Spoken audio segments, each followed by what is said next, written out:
Здравствуйте, я кадет Петрозаводского президентского кадетского училища Герасимов Роман, мне 16 лет и представляю вашему вниманию стихотворение Сергея Александровича Есенина «Свищет ветер». Свищет ветер, серебряный ветер, в шелковом шелесте снежного шума. В первый раз я в себе заметил, так я еще никогда не думал.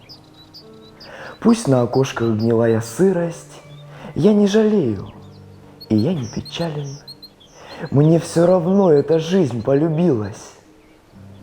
Так полюбилась, как будто в начале. Взглянет ли женщина с тихой улыбкой, я уж взволнован, какие плечи. Тройкаль проскачет дорогой зыбкой, я уже в ней и скачу далече, о, мое счастье и все удачи. Счастье людское землей любимо.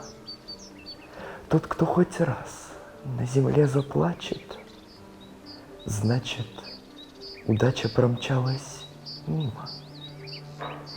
Жить нужно легче, жить нужно проще, все принимая, что есть на свете.